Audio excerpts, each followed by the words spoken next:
I'm not sure I couldn't make sense of his answers. Okay. I mean, I got a lot of respect for the dude, but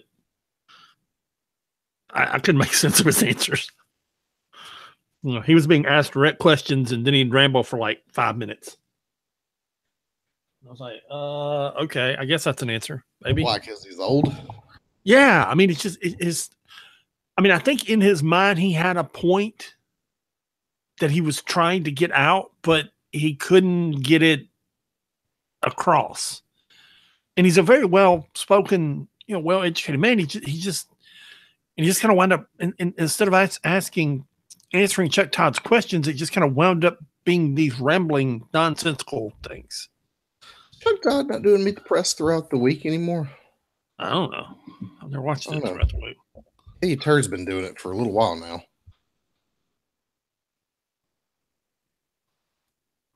I kind of liked having Chuck Todd at 4 o'clock. Oh.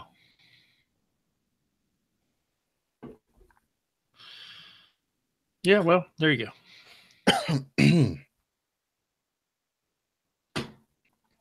I'm so excited. As soon as we get done with this podcast, I'm going to go watch the new episode of Critical Role. Oh, what? Critical Role. I don't know what that is. It's a D&D show. Oh, okay. Critical Role. As in roll the dice. Roll the dice, yeah. Yeah, they started their new campaign a day or two ago, and the video is finally up on YouTube, so we'll go watch that. Okay. It's amazing how prominent Dungeons and Dragons has become in popular culture now. Yeah. I mean, it was already on its way up, but Critical Role really just shot it up into the stratosphere. You know? Yeah. I mean, you took, Geek and Sundry, this relatively small internet video content site, put a number of semi well-known voice actors together and stick them around the table for 2 hours a week, and all of a sudden they have a hit show. And it elevated Dungeons and Dragons to just heights unprecedented. I mean, it was on an episode of Young Sheldon a couple weeks ago. It's pretty funny. What was? Dungeons and Dragons. Oh, yeah. Well, they've always done that. Yeah, I know, but I mean, it was specifically Dungeons and Dragons, which is what was funny. Yeah, of course his mom thought it was satanic, so of course. And then she's in church, and it's pretty funny. Yeah, it blows my mind that now everybody and their mom has either a Dungeons and Dragons or some sort of pencil and paper RPG show on the internet now. Dude, I was in there. Within the last week or week before, I was in Jason's, and he was unboxing games, man. And I guess the games come in like once a month or twice a month or something. I'm not sure. I just looked at the stack of games he had, and I was like, "Holy cow!" And all the fighters that he had for the X-wing, the Star Wars game. Yeah, I was like, dude. And one guy, the guy that was in front of me, got like one board game and a starship for the Star Wars game. I don't know what it was, and spent like $70. I was like, holy cow. Oh, dude, those games aren't cheap. Those games I know they're not. Anywhere between $30 and $60 or more. Yeah. They had a Fallout board game that came out recently, and that thing's like $120. Yeah. And, one of the guys at work bought it, and him and some of his friends have been playing. And he's like, dude, we'll probably move on in 2 months, but if we wanted to, we could play this game continuously, like a really long game of Monopoly for 6 or 8 months. Yeah. And it's one of those games that will, you start a campaign in, and you may, you know, you may play for 3 or 4 months, and then you put it away for a little while, and then you come back to it. Yeah, count us down. Okay. All right. 3.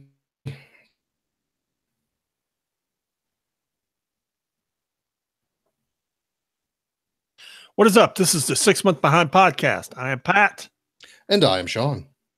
And this week, in lieu of what in the United States is Martin Luther King Day, honoring the great American, we are Martin Luther King and somebody whose name I just forgot. John Lewis. John Lewis. Thank you very much. Okay. John Lewis. If you don't know who John Lewis is, Google it. You should. Okay. So anyway, so you can take that Fallout game and play it like 8 hours. You just keep playing it. Yeah, you can play that game for. You can play it longer than that. For those who are just tuning in, we were talking about board games and D&D a minute ago before we started the show. Yeah, finally, I was just like, just hit the record button. Let's go. All right, here we go. Yeah, you can play that Fallout game for. I mean, you play a campaign in the game, and there are so many quests and missions you can do. It's just like the video game that you can play that game for months and never. There was a board game I was looking at, and I was thinking about getting it for the family. Because we all played Isle of Catan, and every time we get Catan? No, Isle of Catan. Oh, okay. And every time we get 4 people, it's all right, we got 4 people. All the lanes were up here for Christmas. We had them playing it. But yeah, I mean, so I know if I can find the right board game, I can get my wife and daughter involved in it. And I just, dude, I priced one. It was like $60. I was like, holy cow! And one of the things that prompted this conversation, I was at Jason's. I was at the comic seller in Memphis a couple of weeks ago, and the guy in front of me checking out had one board game, one fighter for the, or maybe it was fighter, some kind of starship for the Star Wars game, and his total was like $70. I was like, oh, this is how Jason stayed in business. Yeah. Yeah, man, those games are not cheap at all. I mean, like we're talking about that Fallout game. It's like $120. Yeah. I mean, it's just one of those things that, dude, people make killing on those games. And the thing is, like, a lot of those companies like Fantasy Flight can't keep them in stock. They can't print those games fast enough. Jason was telling me about how often he, because the guy was asking about ordering a game. He was talking about the order dates and when they come in. And dude, it's a whole deal, man. Just like the comic books. I mean, I was like, holy cow. Okay. Yeah. I've learned something. Yeah. Now you wonder why he's got people in his store playing games all the time. All the time. No, I know why. I mean, all the time, man. All the time. Yeah. Yeah. And I don't, he's got signs up, come for this tournament or this game, at this time on Saturday or Sunday. And I'm like, okay, whatever. Dude. Yeah. I mean, it's just how it is. That's that. And, much like him, that's what the comic book stores are becoming. They should, because he and I discussed profit margin one day on not board games, but comic books. Yeah. It's back when we were talking about the $1.25 comics or the dollar comics, the true believer issues that are $1, where they reprint back issues, some of which only maybe a few months old, and they'll reprint them for $1. Yeah. And we were discussing his cost markup on that, cost markup on the other. I think it was a private conversation you and I had, because I wouldn't want to share his numbers publicly. But dude, he's making money on the games, on the comics. He's doing well, man. And it's good to see that comic book stores, because I read about another one closing up over the weekend, or a couple of them closing up over the weekend. And guys who just do comic books and don't branch out into anything else are really struggling, because people just aren't buying new comic books. Yeah, I mean, the thing is, a lot of people are doing like what we're doing on this show. We're reading them on Marvel Unlimited for $10 a month, or they're buying them digitally, or buying them in graphic novels, or maybe just not going to comic book stores at all. Yeah, and one of the things the article pointed out was, with all the success of the Marvel and DC movies, it hasn't translated over to comic book sales. Right. You and I probably read the same article. I read a similar article. Yeah. It just hasn't translated over, but because you can't, I mean, in Memphis, okay, where I live, You can go to Jason's, the seller here in Memphis, or you can go to Barnes & Noble up at the River Chase Mall. And at Barnes & Noble, hope you can find what you want. Or go to Jason's and get it and get a pull list. And that's it. I mean, that's the only way to buy comics. You're not walking in any other store and finding them on the rack. So you have to set out with a destination to go buy new comic books, because those are the only two places within 30 minutes of my house that have them. Now, I know what comics is somewhere. I'd have to look them up. It's probably about 30 minutes also. Soon it'll just be the seller, because DC announced that they're taking their single issues out of Barnes & Noble stores. Really? Yeah. Dude, have you been in a Books A Million in Birmingham or Barnes & Noble or anything recently? No. I've seen the trade. You should just go and look at the size of the trade paperback section. Oh, I mean, dude, yeah. 10 years ago, it was like a little section of books, like maybe half of one bookcase. Yeah. Like, you go in there now, and it's like a whole row, 20 feet long, turn around halfway up the other row of graphic novels, dude. It's and then there's all kinds of merchandise around. All kinds of merchandise. It's all kinds of merchandise, man. Yeah. It's one of the few things probably keeping those stores afloat. The reason I don't go to those stores is, quite frankly, I can order the same book on Amazon and have it in 2 days, and it's half price. I know. I went in there a year or two ago looking for a book. Could have ordered it on Amazon, but I kind of wanted it that day because I think it was like a day before I was going to work, and I wanted to be able to read it at work in some downtime. So I was like, well, I'll just go get it. And it was literally double the price of what it was on Amazon. Yeah. I was like, oh, okay, well, I'll just wait the 2. I mean, if it's going to be that much more, if it had been $10 more, that'd have been different. No, it was double. It was like a $24.99 book on Amazon that was like $50. It was going to cost me probably $55 after tax. I believe in supporting brick and mortar stores, because if we don't, they're not going to be here. So when I want to trade or something like that, I go get it from the seller here in Memphis. But and by the way, if you're trying to Google that, CELLAR, as in the comic seller, basement. Anyway. Yeah, like a basement. Yeah. He's got a nice Facebook page, and if you ever want to know what's coming out in a week, he's got a good website. Anyway, I go to him and pay full price or close to full price, because I just want to support him, and I believe in supporting local businesses. Sure. But dude, it's it's crazy. If you'd like to tell us where you buy your comic books, you can email us at 6monthsbehind@gmail.com. That's the number 6monthsbehind@gmail.com. You can look on the website at www.6monthsbehind.com.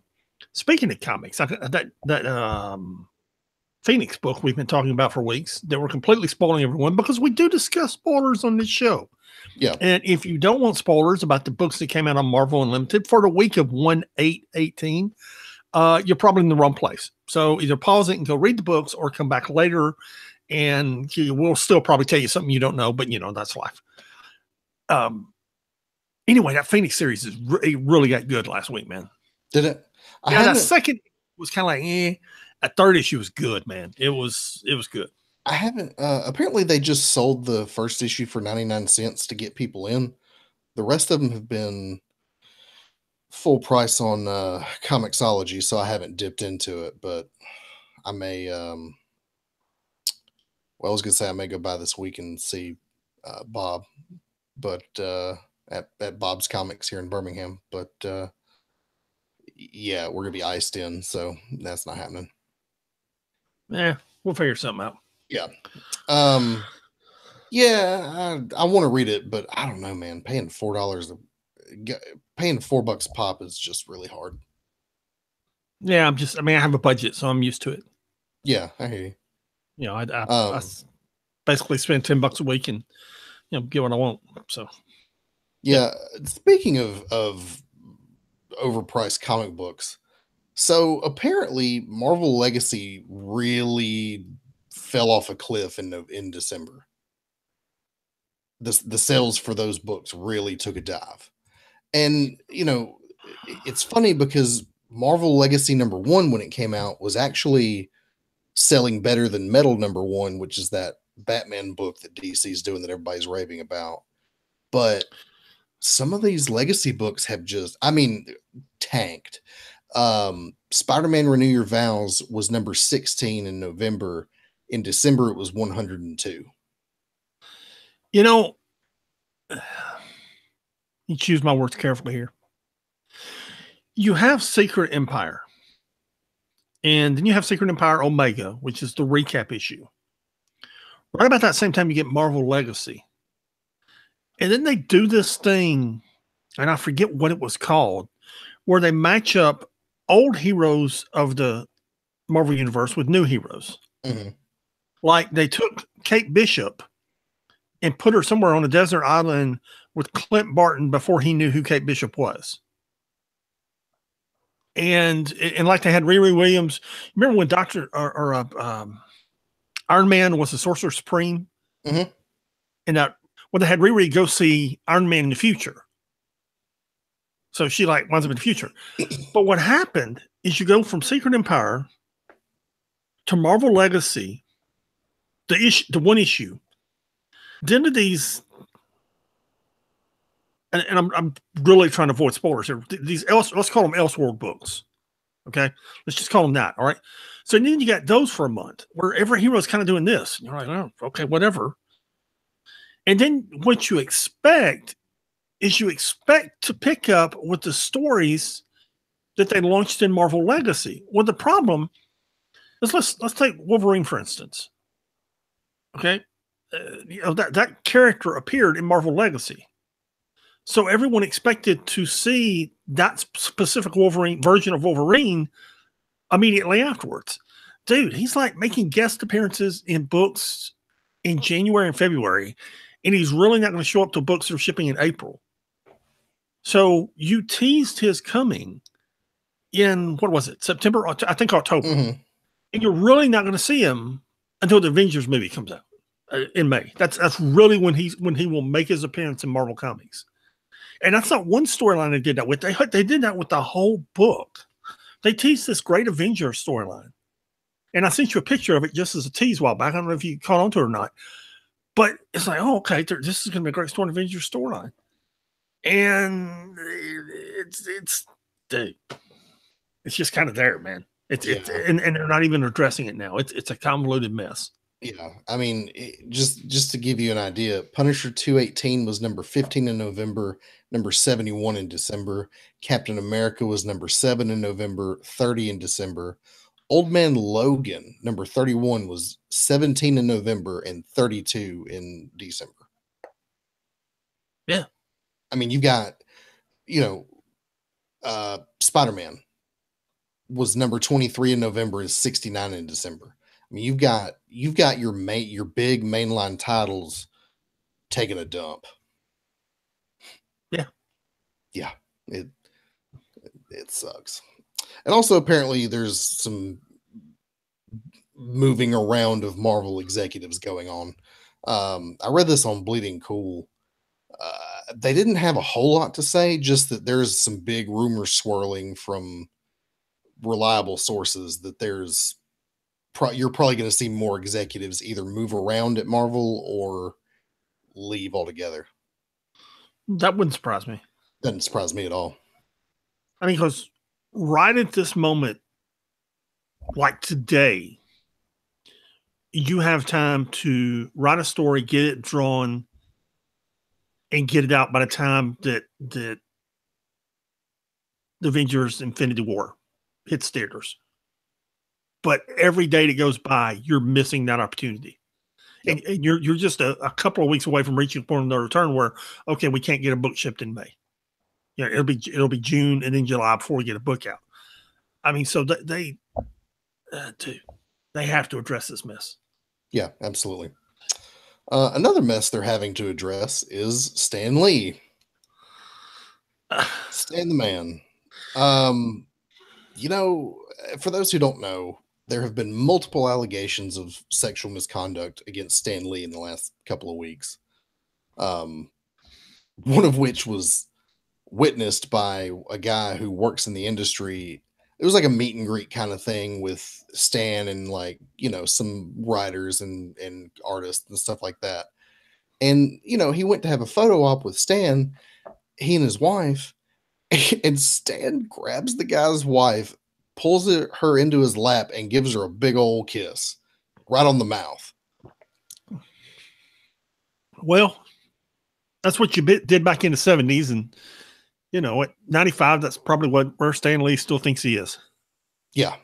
So, yep, that's fun.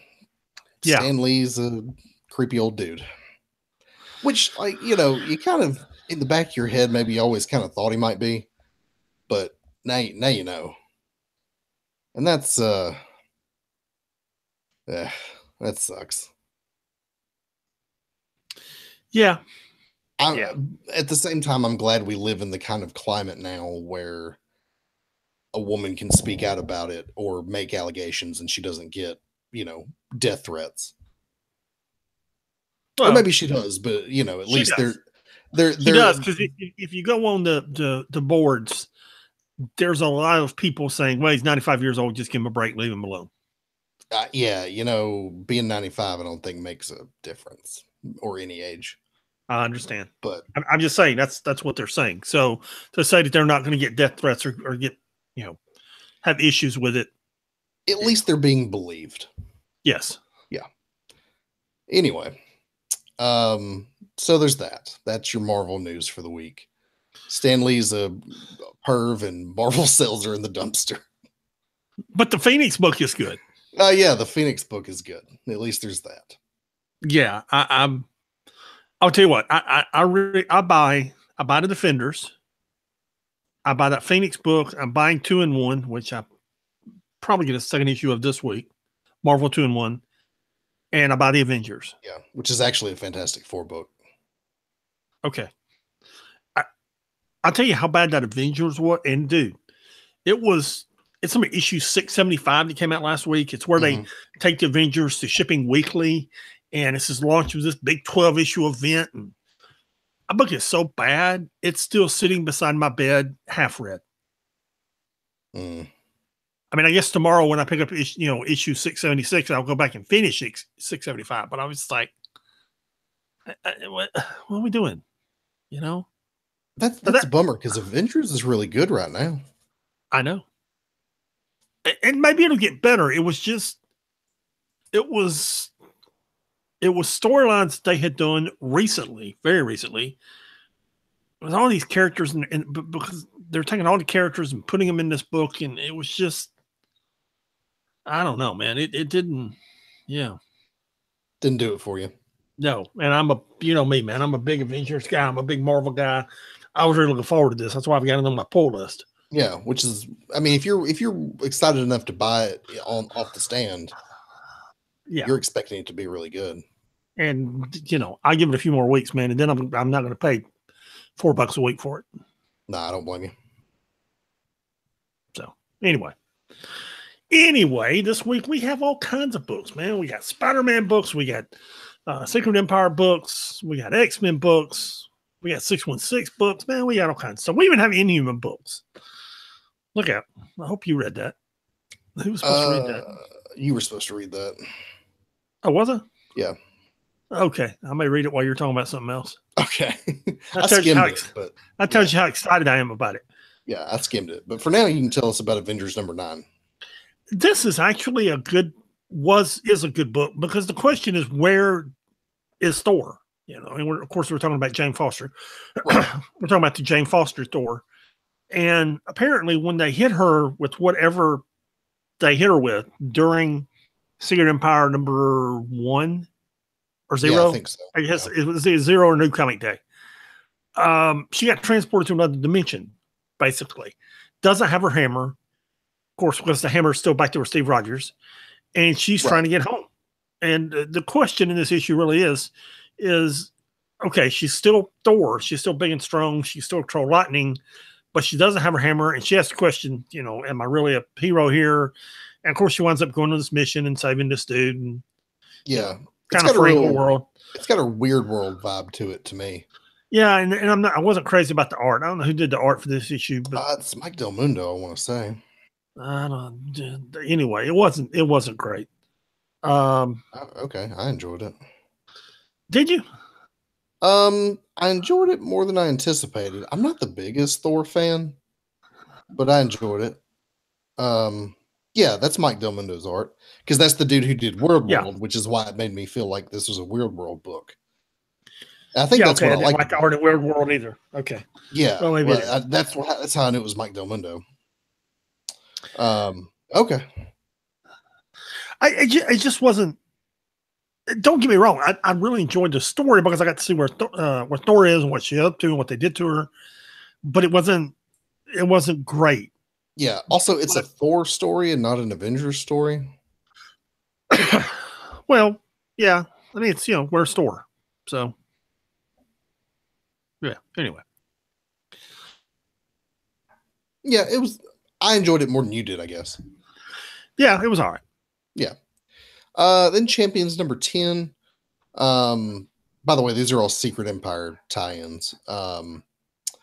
So the Champions are looking for Miss Marvel, who's been missing since the Hydra takeover.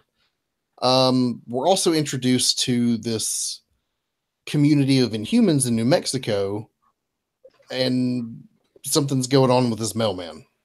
As it turns out, this community that we find in New Mexico is not a community at all, but really it's a type of prison for Inhumans where Hydra are keeping a bunch of Inhumans. Yeah, it's a Pleasant Hill type prison. Yeah, it's like a Pleasant Hill type thing. They haven't erased their minds, but it was basically an old Hogan's Alley type place that they reconverted into a prison. And, there's people walking around mowing their lawns and doing laundry and stuff like that, but they can't leave. So the Champions figure out that Kamala might be here, which when I was reading the book, I was confused because I'm like, nah, she's running around with the Secret Warriors? She's running around with Daisy Johnson. Right. So she can't be here. And we find out that in fact she is not here. It's a girl dressed like Miss Marvel whose name also happens to be Kamala. And they're like, well, crap, this is not why we're here. But while we're here, we need to save these people from Hydra. And they have this dilemma, which is they don't want to be here because it's a prison. But at the same time, if they run, they're more likely to be killed by Hydra. So what do? Well, they decide to use Viv Vision's powers to make the whole place invisible, and they can live there in peace without Hydra knowing they're there. Meanwhile, they continue to look for Kamala. Yeah. It was okay. I don't really... It's only tangentially tied to Secret Empire, so whatever, but it was all right. Yeah. That brings us to Brave New World number 3. This had it had 3 stories in it. Two of which were mediocre and one of which was bad. The first one is a Daily Bugle story called Back in the Fight. And long story short, J. Jonah Jameson is at home, and this girl goes over there, I think she's his niece or something, and convinces him to come back and write about Secret Empire for the Daily Bugle. So he writes a story for the Daily Bugle, goes back in, makes up with Joe, they kiss and hug, and he goes back to work for the Daily Bugle. And I'm like, okay. Yeah. All right, whatever. It was okay. But I've had trouble keeping up with what J. Jonah Jameson's doing for the last few years. So he's been doing that Facts Channel thing. Yeah, he's got the Facts Channel, and he was mayor for a while, and I don't know, man. Yeah, I kind of feel like they haven't really known a whole lot of what to do with him. Yeah. But putting him back in the newsroom is the right move, for sure. Yeah, and then there was the Starbrand story. And the problem I have with Starbrand story is basically, Starbrand is trapped outside the thing with Miss Marvel, and he's the Starbrand, and he's got all this power, and, he takes one shot of cracking the force field that's around the Earth, and when he doesn't do it, he just kind of lays in a fetal position there outside the force field, and that's how the story ends. Yeah, he just gets super sad about it. Yeah, dude, you're the Starbrand. Come on. Yeah, this is one of those times when you're just like, you look at his power level and what people have said he can do what Hickman said he could do, what they said he could do in that book he had last year. And you look at this, and he's like, "Oh, here, let me try and touch it. Oh, didn't work. Okay, sorry. I'm just gonna sit here for sorry." Right, like it should be one of those things where he comes in. I'm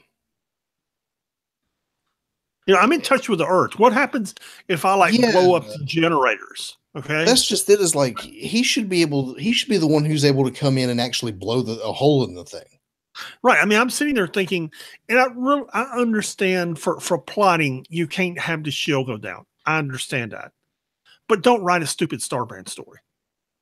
Okay, right. just because as I'm reading the book, I'm thinking, okay, he could try this, and he could try this, and he could try this, and he could try this, and I'm not even familiar with his powers. And he just kind of reaches out, and touches it. I can't get through. Oh well, okay. Yeah. Sorry. Yeah. Yeah. And I'm not exaggerating. I mean, that's the book. That's the story. And then you've got the invaders, this ongoing story with the invaders where Namora has freed the Human Torch and whatever his sidekick is, Toro. Toro, yeah. And they're fighting Namor, and they're at the end, they get defeated.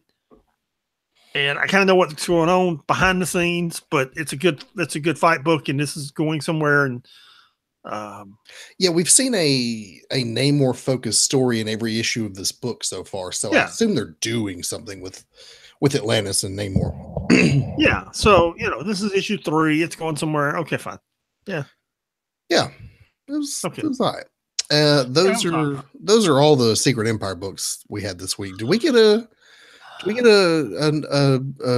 mainline issue here soon? No. Well, I think this is the one time they went 3 weeks between issues. Okay. Yeah. Okay. Then they'll rock and roll 2 weeks apart to the end. Okay. And then we have Spider-Man number 18. By the way, the cover on this issue is rad. It's real simple, but it's just done really well. You got Spider-Man stuck to a wall. It's a real dark wall, and he's got blood pouring out of his hands, because that's kind of been the theme that we've been dealing with in this book the last little while. Is Miles is always concerned for his capacity to go too far. So right. And as we see, he has gone too far in a way. He's gotten into a fight with Hammerhead, who is just kicking his butt. And he has to get bailed out by his roommate and Goldballs, who just busts up into the club and just launches Goldballs all everywhere, screaming his own name. Just, I am Goldballs. Bah! They're all over the place. And somehow manages to take out Hammerhead, and they drag Miles home to his dorm room. What was really funny is in the background of all this, people are like picking up the gold balls, and they're like, is this real gold? Is this? And then people start fighting over it. And, they've started, by the time they get Miles' limp body back into the cab, there's like a riot going on of people fighting over these gold balls. Yeah. I need to go back and read that because it sounds good. Did you not read it? No. Oh, it's actually a pretty good issue. So they get back to Miles's dorm room when one of his friends comes out of his dorm room across the hall, and he's like, "Hey, listen, wait, before you guys go in there, you should wait a minute. Wait, no, don't stop. Don't go in. Don't, Miles, your mom's here." As they walk into the dorm room and realize Miles' mother's there waiting for him. She doesn't even care that he's wearing a Spider-Man costume. She just goes into super mom mode and starts nursing him. And finally she's like, "Look, I'm taking you to the hospital." So they take him to the hospital, get him patched up. There's a nice little scene with some dialogue between him and his mom, and she reassures him that he's not gonna, everybody has the capacity for evil, but it's not crossing that line, and you haven't done that so far. So what are you so worried about? Right. Meanwhile, Black Cat and Hammerhead are up to something, and Hammerhead might be in some trouble after his encounter with Spider-Man. Okay. I want to go back and read that. A lot of times we talk Dude. about these books, and I have no interest whatsoever. And I think there's a book coming up that I'm supposed to have read. Then there's another one I read like 3 pages of. You're fixing to talk about Spider-Man Master Plan when I get through. Dude, I read like 3 or 4 pages of that, and I'm like, I don't even care what it is. Yeah, we'll talk about it in a minute. Yeah, Spider-Man, Deadpool Spider-Man number 19. This has been a good book. And the storyline is called No More Jokes. And what's happened is Peter Parker's kind of upset about how many people have died in his life, which he kind of always carries that around with him, you know, as how many people have died that have been connected to Spider-Man, and he feels bad about it. And he's got this whole guilt complex going, you know. So he meets this lady, Miss Cologne, and she, it's a long story, but there are pages in the Daily Bugle file from his first fight or pictures, and he's got to get the pictures, and you know, he jumps on a boat to get across the other side of the Hudson. Of course, Deadpool's there, and then when they get to the pictures, Slapstick is there, and you know, you say no more jokes, and you got Slapstick all over the issue. Yeah. Now that being said, I mean, there's a good picture there on page 10 of Slapstick and Deadpool. And they do some pretty good artwork with Slapstick in this issue. It's just, dude, it's like, you know, who cares? I mean, it's at one point, you know, Deadpool has to go into Slapstick's pants to get the picture. And yeah, that's exactly what it is, you know. And yeah, anyway, we all know where that joke's going. Yeah, it's just, it's okay. You know, at the end, Slapstick's double crossed, and because he's the one that winds up with the film. And I mean, it's all right. It's just not, you know, it's not stellar. It's not great. It's not as good as this book has been. Yeah, I was gonna say this book has been better. Yeah, matter of fact, you know, there's a new writer. Now that I look. Oh, really? Gary Dugan had been writing it, and this is Joshua Corin. Maybe that's part of the problem. Oh, that might be your problem. Yeah, because Dugan's on 2 or 3 things. Well, he's doing Guardians of the Galaxy now. Right. Yeah, and then you have the Spider-Man Master Plan book, which doesn't seem to be tied into any continuity, I don't guess.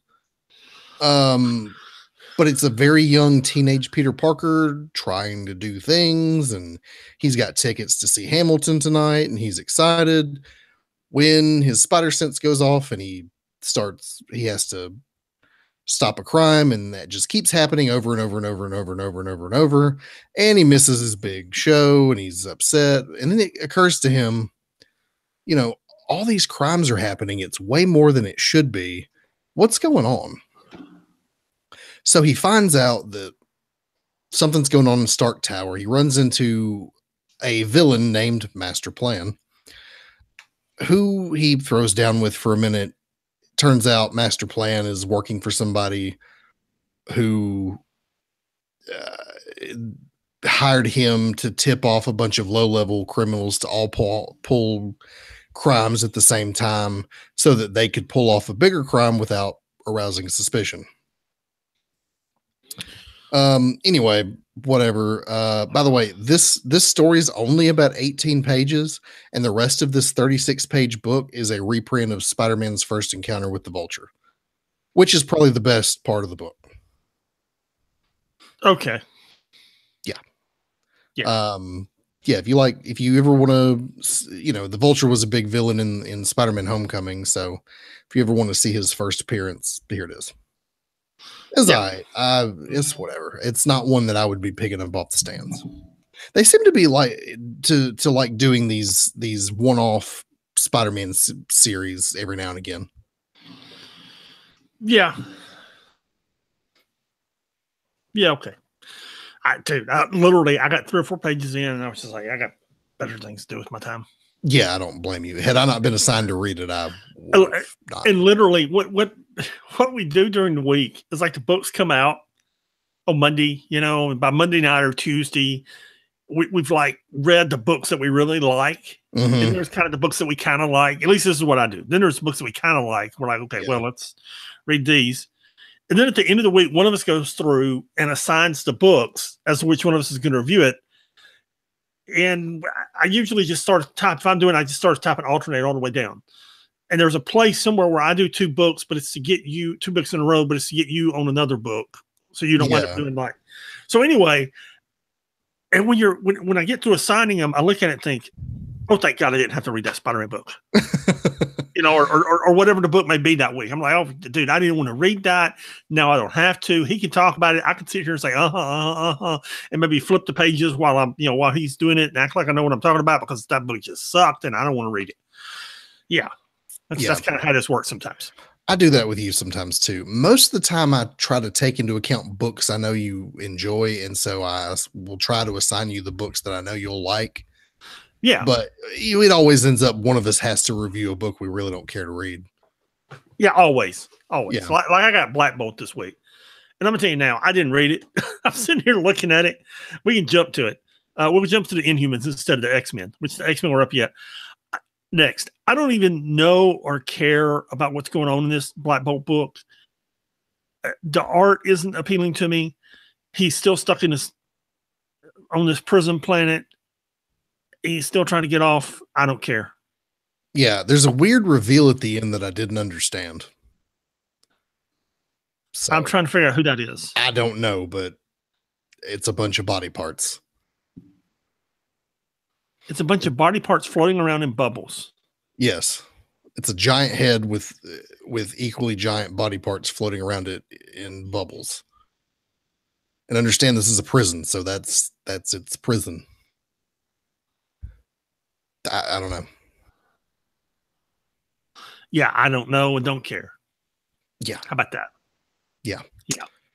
Go ahead and tell us about All New Wolverine 22. All New Wolverine 22 was a very good book.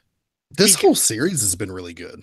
It has been really good. It begins with Laura Kinney, who has been unconscious for 2 weeks after she essentially died, giving everyone the cure with her healing factor last issue. And she wakes up to find Deadpool and I just forget her name because I was going to say Laura Kinney and I forget hers.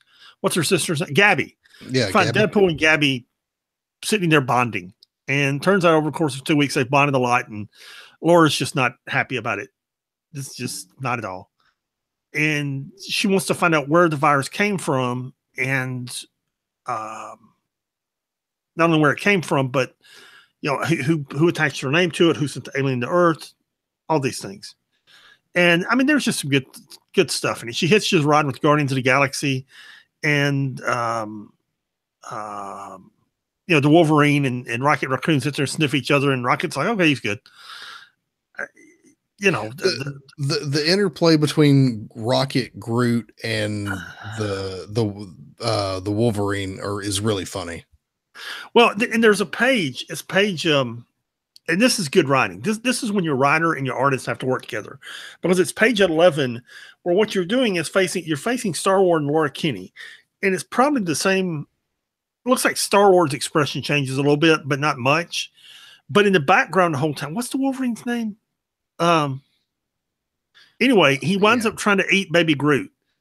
And then Gabby comes in and has to rescue Baby Groot, who winds up riding on the Wolverine's back. And all of this happens while the conversation is going on the forefront, and all this happens in the background. Yeah, that's what I enjoyed about it, is it's just a funny little thing happening in the background. Right. And that's what made the book entertaining. So they get to the planet and they try and talk to the people, but the planet's inhabited by Brood, and Laura gets captured by the Brood, the space alien creature Brood. Yeah. And there you go. You don't know who the Brood are, just Google them. They're not the WWE old tag team, but the Brood from the X-Men. Yeah, they're longtime X-Men villains. Yeah. Yeah. So very good book. Very good. Maybe my book of the week. Yeah, well, it was really good. X-Men Gold number 7 was also really good. Has been consistently good. We start with a flashback to Central Park, and Magneto's doing one of his evil taking over and killing humanity type things, and he kills this guy's son. Then we transport to Central Park now, where the X-Men are playing baseball, because that's what the X-Men do. Where while they're doing that, Kitty Pryde and Peter Rasputin, Colossus, are sitting on a bench just having a discussion. Apparently, Colossus can't turn into metal now. After last issue, not for the moment, no. Yeah. So we find that out. Then we go to a scene with Nightcrawler and Rachel Gray making out, and that's weird. And they're talking about how weird it is when they're interrupted by another mutant who says, "Hey, you got to look outside." And it turns out this is where the Dark Force dimension is enveloping Manhattan. Kitty gets on the horn with Doctor Strange, who explains everything going on. By the way, what is going on with Kitty's outfit in this issue? She's wearing this like red dress kind of thing, and it's got a real 80s vibe. I don't know. I'm trying to figure out if Nightcrawler was gay. No, I don't think so. I thought he was. Nah. Maybe not. I really thought he was. Bobby Drake's the one that's gay. Yeah, but I thought a few years ago they made Nightcrawler gay. I don't think so, but who knows? Anyway, also it turns out, so they're trying to figure out what to do with the Dark Force dimension. It also turns out that in the chaos of everything going on, a anti-mutant serial killer has entered the mansion and is systematically killing all the students. So they're dealing with that, and Wolverine and Storm are killing demons in the city to, because that's what they do now, is they're heroes for the city of New York, and they're trying to keep all the demons at bay, and they're also trying to track down this crazy mutant killer who's in the mansion, and that's what you got going on in X-Men. Yeah, there you go. It doesn't say anything about it. I guess I was just confused with other characters. Yeah. Because at one point he had a string of girlfriends, and then he didn't for a while, and I don't know. I thought he was, which is why the scene with Rachel Gray kind of struck me as odd. But, since then he's been dead and come back from the dead, and dude, he was dead for a while. Yeah, he was dead for quite a while. Yeah, he was dead for several years. He died trying to save Hope from the Purifiers, I want to say, and Wolverine got real upset about it and killed a whole bunch of people because his buddy was dead. Yeah, and that's actually a good story. Him making his way back to this reality plane. Mm-hmm. I forget the name of the series. I want to say it's just Google, or not Google, but look under Nightcrawler in the Browse tab. You'll find it, and it's a really good story about how he got back and the things he had to do to cross from the afterlife back to Earth again. And yeah, it's a good story, man. Yeah. Then we have Guardians of the Galaxy #5. Has Gary Dugan been writing this the whole time? I think so. Yes. Okay. Because it's a solo issue about Star-Lord, who has lost one of his mixtapes, his mini mixtapes, and is having to re-record some of the music that he lost. So what he does is he flies really far away from Earth, where he can pick up the radio transmissions from the 1970s or 80s or whatever it was, because how radio waves work. They're broadcast in all directions across space. So if you go far enough in space, you can pick up really old TV and radio waves from the 20s and 30s and all through the past. He goes to this particular place in space just to record some music that he had lost. And the whole issue is about his love of music, and we get to see some of he has a whole case of mixtapes that he's put together, and all the genres that he likes. Anyway, he runs across some aliens who arrest him and are like, "You're not supposed to be in our space." And he explains why he's there. And they're like, "Humans, man, you Earth people are weird." And yeah, it's just him jamming out in his spaceship. It was, for a solo Star-Lord story, it wasn't half bad. Okay. I didn't hate it. Yeah, at some point, didn't hate it has become our standard in these books, and for some of these books, and that's okay. Well, listen, I haven't been a fan of this Guardians of the Galaxy book in a while, and this was better than it's been in a while, even being a Star-Lord solo story about music. Yeah. Speaking of music, did you see where the Cranberries lead singer died today? Yes. She was only 46. Yeah. And they were recording new music, and that just, I don't know, man, that bums me out. Apparently. My response was, people die all the time, and I don't really know who they are. And okay. Oh, well, yeah. Okay. If you don't really know who they are, I understand that. I mean, I'm sure if you played their one hit, I'd recognize it. And, They were big in the 90s. So, I know they were. Yeah. Yeah. Anyway, tell us about this stupid, awesome Daredevil book. This thing opens with Kingpin. And we all know the Kingpin is making moves. And he just, what Matthew Murdock did in the last issue by letting Matt Murdock / Daredevil, letting Daredevil testify in court and making Daredevil the hero there in court is just shoving the Kingpin over the edge. I mean, it just is. I mean, he's just losing his mind. He's hitting a punching bag with his hands. And at the end, he's hit it so hard that there's this pool of blood on the ground from his hands where he wore out his hands on his punching bag. Oh, I didn't take it that way. I took it as there was someone in the punching bag. You think so? Yeah. Given their dialogue at the end of that panel, go read it again and tell me there wasn't somebody in that punching bag. Okay. But yeah, okay. All right. Yeah, there's someone in that punching bag. We don't know who, but it was some poor, unfortunate soul is now ground beef. So at the same time, Tombstone's trying to make a move against the Kingpin, and Daredevil. Let me rephrase this. Matthew Murdock and Jennifer Walters are having lunch, and Jennifer is reviewing the brief. Excuse me. And Jennifer is reviewing one of the briefs that Matt said. A lot of dialogue here. A lot of like, if you're into law procedurals, this particular issue is up your alley. Yeah. If you like Law and Order or any of those procedural shows that deal a lot with, you hear a lot of legal jargon, this is your issue. Yeah. And about that time, Tombstone comes in to attack not Daredevil, but Matt Murdock. And he's pretty well kind of putting a beat down on Matt Murdock because Matt really can't defend himself without giving up his secret identity. Right. When She-Hulk comes crashing out of the bar, and you realize this, why didn't we ever see this in a She-Hulk book? I think we did in the most recent issue. I think I learned more about She-Hulk in these 2 or 3 pages and what she's fighting, what Jennifer Walters is fighting as this incarnation of the Hulk, than I did in any of the She-Hulk books. I think, and it's been a little while since I read that issue number 7, but I think I need to go back and read that. I think we get an idea of what it's like for her to be the Hulk now in that book. Right. So, anywho, she stomps Tombstone. Tombstone gets away, and we end with everybody in court.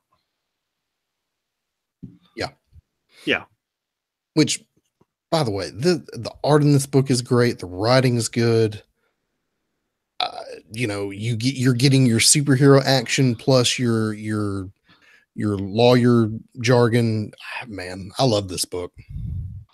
Yeah, I'm with you. It was very good. It was very, very good. It's the best Daredevil has been in a while. At least probably a decade. If I go that far, that Shadowland stuff was pretty good, but I don't remember how long ago Shadowland was. It's been a little while. It's been 2009, 2010. Let me. Oh, heck no. It's been a while. Must have been your aunt calling. No, it's work. Oh.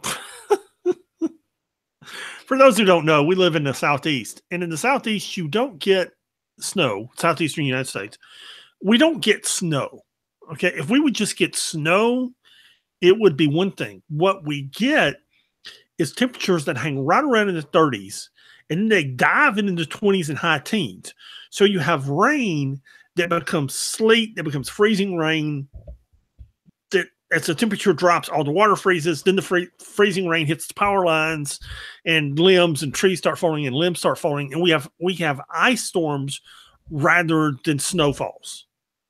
And even if you get a snowfall, it's a really, really wet snow. And I've heard people who spend a lot of time skiing and have been up north. I got my buddy Eric has, and he says, this is it's different because this snow is so wet as compared to what you would get in a dry snow up north, because the temperature isn't right for its snow. So your work is calling because they want you to come to work because you're supposed to get an ice storm tomorrow. Right. Yeah. Sounds like they're calling again. Deadpool kills the Marvel Universe again. Shadowland was 2010. Okay. So 8 years. Yeah. And they've done they've done some good issues since then, but this is probably the best storyline they've had going since then. Yeah, for sure. Yeah. Deadpool kills the Marvel Universe again. I was kind of, my first reaction to this was really, and I read, we were discussing earlier, books we had to read. Well, I knew I had to read this because I'm the Deadpool guy. Okay. And I'm the one who keeps track of all the Deadpool stuff. So my first response was, I'm not, I'll read it just because I have to. And as I got into this book, it's actually really entertaining. Yeah. Because what's happening, and at the start of the book, we find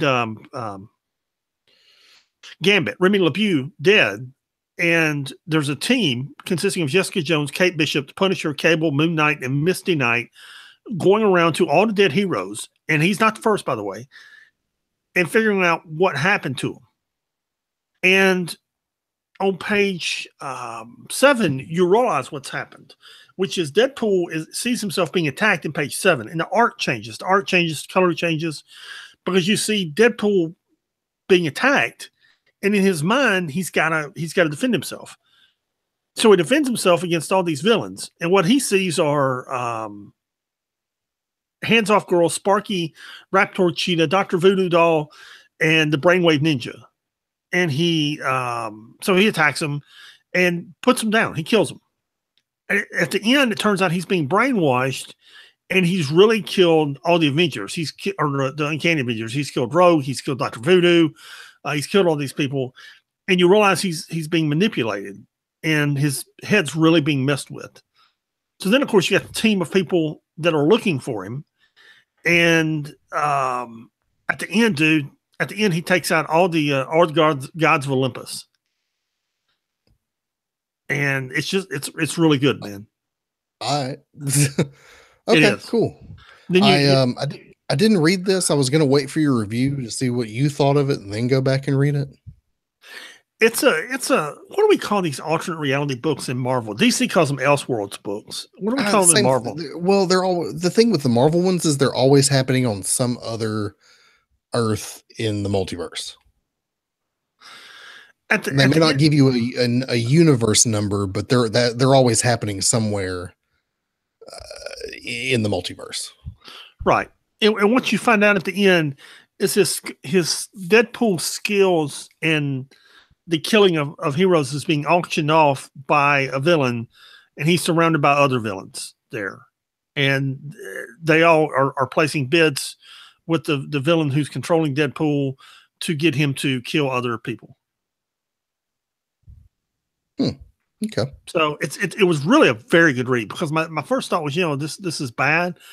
But as the art changes, when you see inside Deadpool's mind, and you got the villains that are at the end, I'm not spoiling who the villains are, but you got the villains at the end, and it just becomes a really good book as I was reading it. It really did.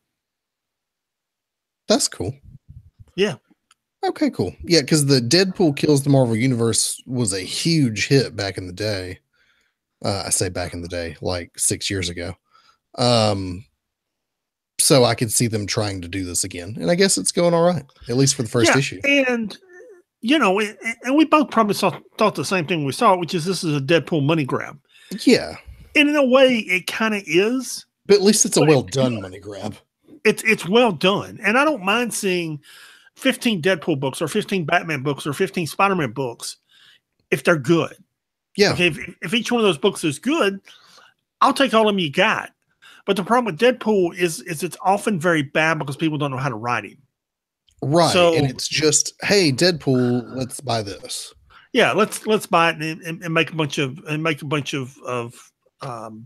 anatomy jokes. Yeah.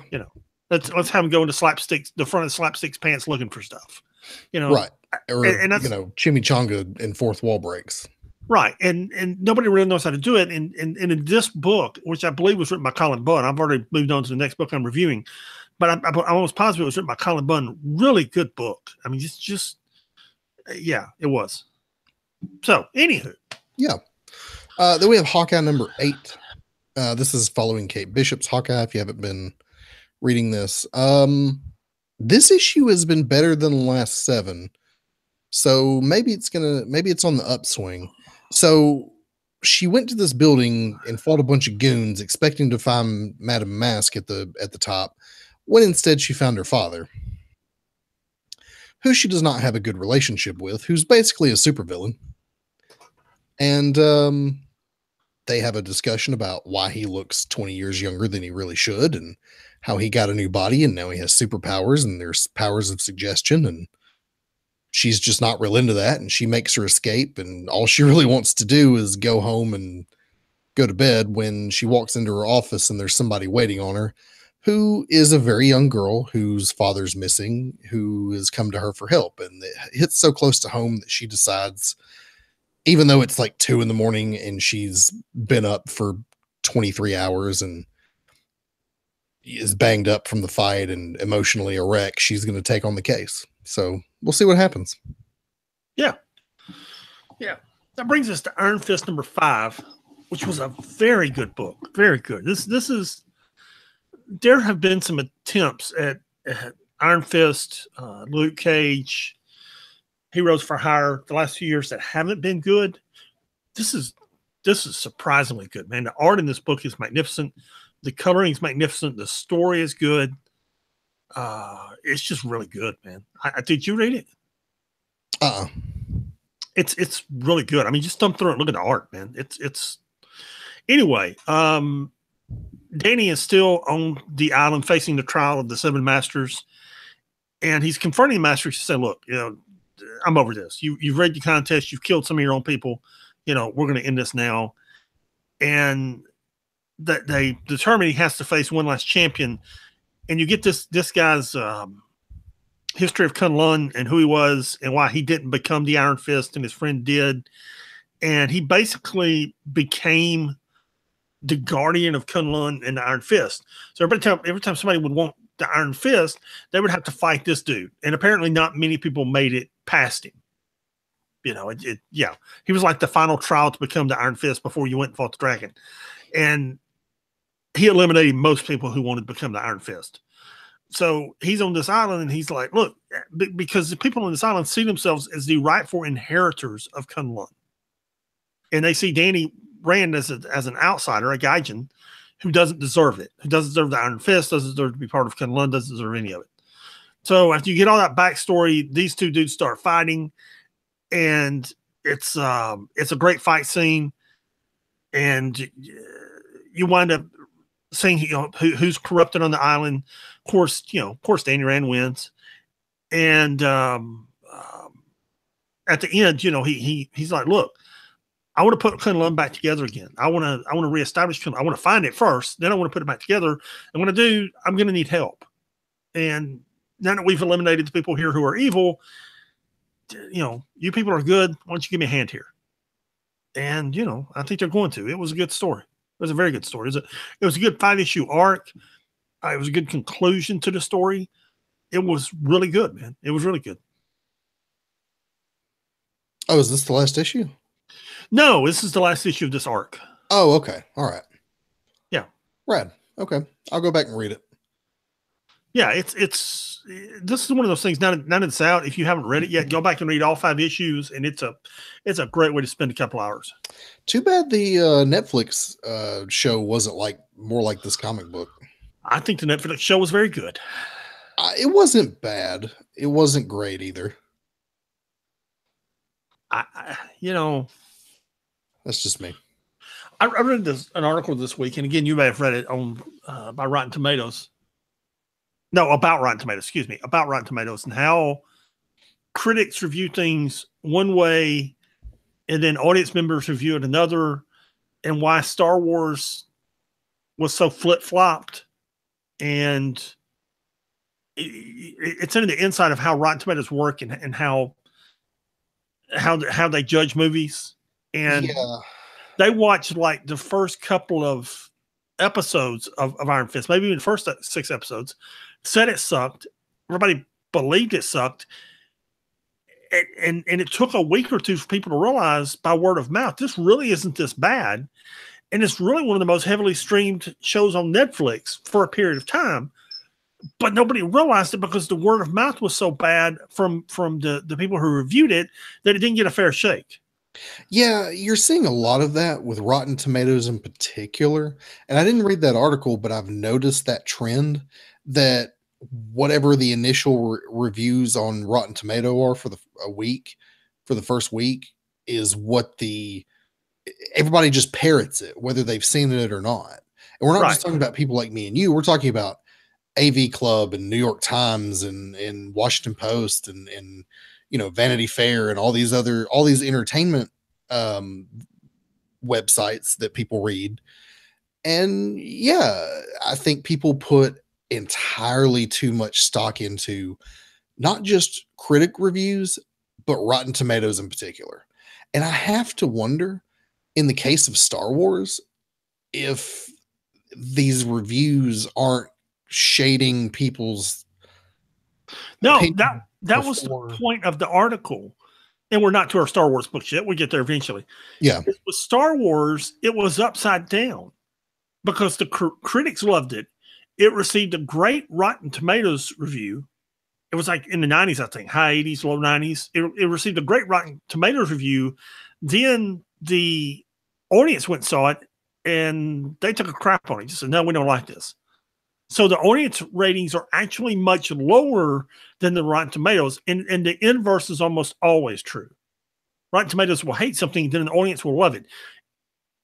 I think this is only like the second time where Rotten Tomatoes has loved something, and then the audience just completely said, no, we're out. Yeah, I wonder if these reviews are shading people's early responses to the movies, is what I'm saying.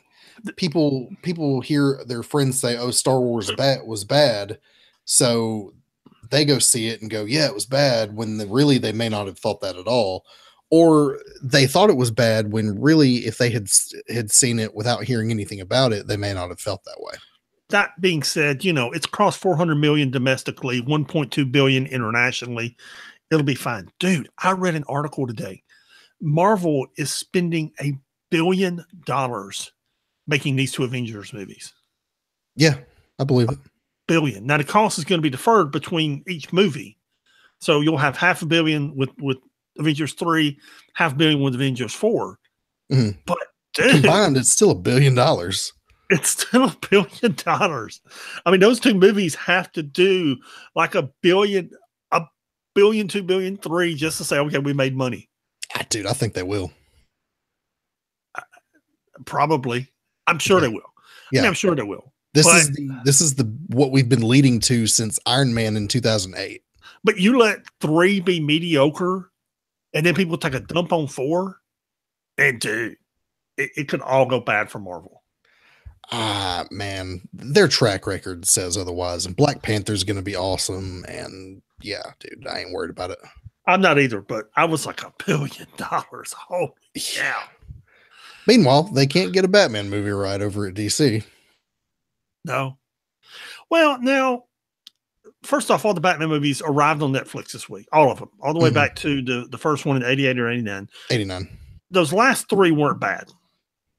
The last trilogy wasn't bad. The third one's rough. Yes, the third one's rough. The end third one is rough, but the trilogy itself, Batman Begins, and then the next 2, The Dark Knight. The Dark Knight definitely being the jewel in that crown. But they weren't bad. Yeah, I'm just saying right now it seems like they can't keep their Batman, and they're not doing well with the movies. And I'm with you. Apparently DC had a big shakeup recently, and it's not Zack Snyder and David S. Goyer, but it's somebody who they report to on those movies got fired. Yeah, they had a big shakeup after Justice League of America. Yeah. And the problem, and I've heard this. Eventually, we're going to get to Nick Fury. I've heard this from several movies, and it started with the Green Lantern movie. Is with Marvel, Kevin Feige sits everybody down in the room, says, "What are we doing? Okay, here's your template. This is where we're going. Period. And anybody got a problem? Call me." There's no one at DC that does that. So you've got It should be Jeff Johns, but it's not. It's not. You got the writer, you got the director, you got the producer, you got Warner Brothers, you got DC, and everybody's literally making changes on the fly. Dude, there's too many cooks in the kitchen. There is. That's the exact wording that's been used. And they just won't put somebody in charge and say, go do it. Go do it. Just go on. Yeah. Yeah. And it's like these two Avengers movies. They have trusted the Russo brothers with $1 billion in these two movies. Now, yes, there's a lot of people looking over their shoulder, but essentially they went to the Russo brothers and said, "Hey, tell us what you do." They said, "Okay, here's what we do." Okay, do it. They're writing it. They're directing it. They're producing it. It's theirs. Yeah. And they haven't been fired yet. So apparently it went well. They're doing what Marvel wanted. Yes. Because if you don't do what Marvel wants, or Disney in general, as we've seen, they'll fire you. They'll run you in a heartbeat. Yeah. They'll give you a certain amount of leverage over the film, a certain, you can impose your artistic will to a certain point. But if they have a vision for the movie that you're making, and if you're not implementing that vision, you're out. That's what they did with the Han Solo movie. That's what they did with the Ant-Man movie. Yeah. A couple times, if I remember correctly. Yeah. With that Solo movie, they were getting the dailies back and realized this was not the movie they thought it was going to be. That dude was really just writing a comedy in space and said, nah, hey, Ron Howard, come here a minute. Yeah. You sit in this chair. The one that says director, you sit in that chair. Okay. You're fired. Yeah. Yeah. Speaking of movies, Nick Fury #4, if we just took the various stories that are happening in these Nick Fury issues and did a hour and 45-minute movie of Sam Jackson just doing this stuff, just 20 minutes here doing this, 20 minutes here doing this mission, 20 minutes here doing this mission, I'd watch that movie in a heartbeat. In a heartbeat. In a heartbeat. I've really grown. This Nick Fury is a new mission for him. In this one, he has to infiltrate Atlantis, remain undiscovered, breathe underwater, and eliminate a Hydra spy. And he does all this in fantastic Nick Fury, spy adventure fashion with incredible art that does an amazing job of portraying not just Namor, but Atlantis itself and what Atlantis is like. Have you look at the art in this book and the way that art is great, man. The way they've designed the architecture of Atlantis is just beautiful. It was amazing. I don't know if you've ever played it, but if you ever played BioShock, it reminds me of Rapture from BioShock. Yeah. Dude, it really looks giant good. Underwater city. Right. And the only complaint I have is it's only 18 pages. What I've realized, I asked this question a few weeks ago. It's really not 18 pages. It's really there's like 23 or 24 pages is what Marvel puts these books. Mm-hmm. The app counts a 2-page spread as 1 page. Oh, okay. So if you look, there's a lot of 2-page spreads on that thing, which is what makes it look so good, which is why it looks like it's only 18 pages. And it is, because that's what the app's counting. Because in a comic book, you'd have 2 pages with the crease down the middle, and it would be spread across both pages. The app sees it as 1 page.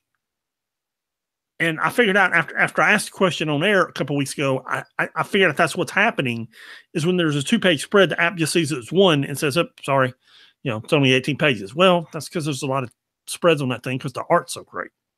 Yeah, but yeah, I understand why this book won awards now. Yeah, it did, and it should have. I still don't understand why the Hulk book won, but the Nick Fury book I completely understand. That brings us to let's just stop here. Can we just agree that this Wasp book is our book of the week? Yeah, we can. Let's just get that out of the way now. It was. I'll just be honest. It was going to be my book of the week. It was going to be close. It was between this, Nick Fury, or Daredevil, but it's this book. The art isn't great, but it's very good. And this is told from the perspective of Janet Van Dyne, which makes it completely interesting because she tells you all these interesting things, like how you need to get sleep when you can because you never know when you're going to be up for 36 hours straight fighting a villain. Mm-hmm. You know, and she's you need lots of coffee to listen to Kang's monologues. Yeah, it's just. And if you're gonna be roommates with Captain Marvel, get a sleep mask because she glows in the dark. Yeah, it's just things like that all the way through. And by the way, she's wearing that Bobby Morrissey shirt. I was gonna mention that ask me about my feminist agenda shirt. Yeah, that's what she's wearing, which I completely love. Yeah. And they even make mention of it in the dialogue. Yeah. So, and we won't mention what she's doing in the bathtub.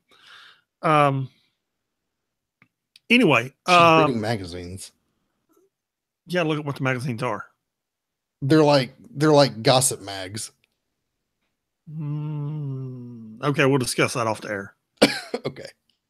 Yeah. So, anyways, then Matt Murdock calls her, and she doesn't understand why Matt Murdock is outside her niece's stepdaughter's house. Excuse me, in the middle of the night because she doesn't know he's Daredevil because nobody knows he's Daredevil anymore. It turns out the Russians have come back and bombed the place, and Nadia's freaking out because her friend is all hurt, and they wind up going to the hospital. By the time she gets to the hospital, Nadia is beating up the hospital staff because she doesn't believe that they're not Russians. Yeah, she thinks they're all spies.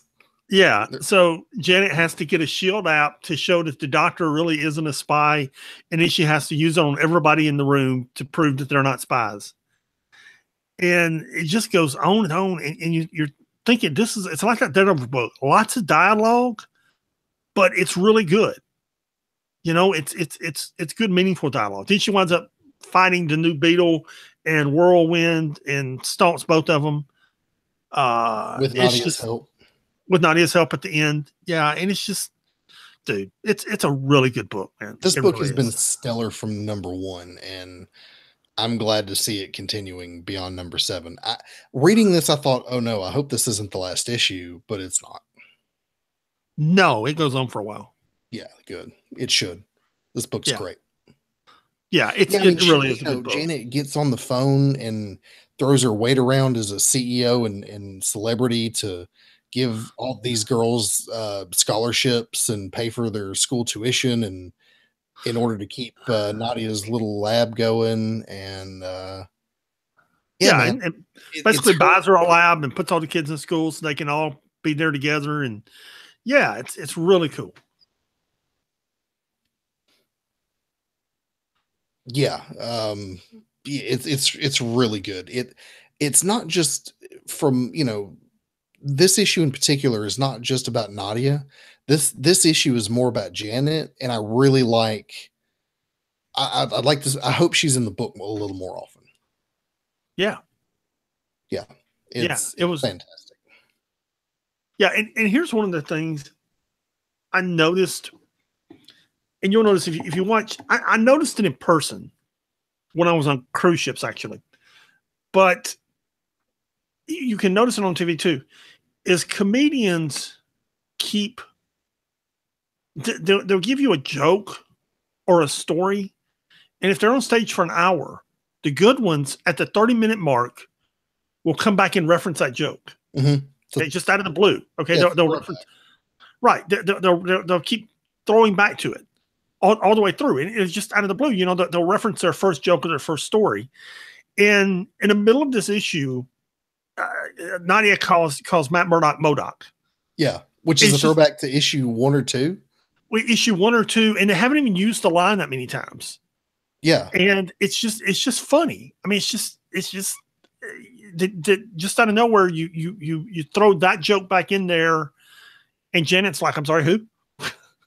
But you as the reader get it if you've read all the issues, but dude, it's just good writing, man. It's just good. Yeah, writing. it's really well written. Who is the writer on this book? That's a great question because I've already closed it and moved on to other things. Jeremy Whiteley. Cool. Well, that dude needs to write more stuff. Yes, he does. Yeah. Moving on to our Star Wars books, when we had number one, it was Star Wars number 33. Luke and Leia, in attempting to escape the Empire, or they're being pursued by the Empire and pilot their ship through a nebula where it knocks out their engines and they crash on this planet. They've been stranded on a tiny little island, which is the only piece of land on the whole planet. The rest of it's water. They've been stranded about a week when they find out that they're not the only ones on this planet, that there is in fact a entire race of people living underwater who live here. And it turns out they're not friends of the Empire, and they've drawn Luke and Leia being here have drawn the Empire to this world, and they're real upset about it. So they say, look, next time the Empire shows up, we'll help you fend them off, which of course the Empire shows up, and of course Luke and Leia do, and with their help of their new aquatic friends, they take out the Empire with very rudimentary elements. And Jar Jar's not in it, is he? No, he's not. By this time, Jar Jar, I believe, is dead. Or hasn't been born. No, yeah, dead. Yeah, no, dead. You're right.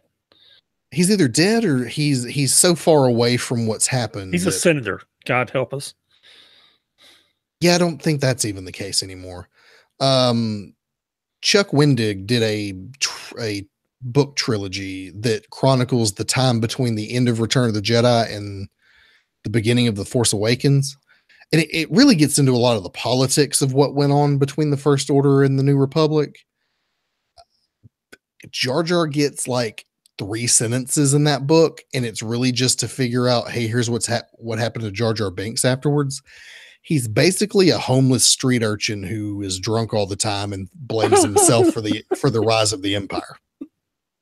Well, that's good. That he deserved that. Yeah, I agree. This book was okay. It's a little kind of like, why? I don't understand the point of this story other than you're just biding time. Sure. Also, at some point, the time frame between A New Hope and Empire was only about a year and a half. So at some point, you're running out of time to tell stories, and at some point, you've got to start telling stories that happened between Empire and Return of the Jedi. Because at this point in the comic books, we're at number 33, and we're still talking about stories that are happening between episodes 4 and 5. So, yeah. Yeah. It was all right. It was all right. We've discussed our favorite book this week already, but we got in the dump a bunch of Cable stuff. This is actually some really good Cable stuff if you're a fan of Cable. Skip number 63, start with number 64, which tells his origin story.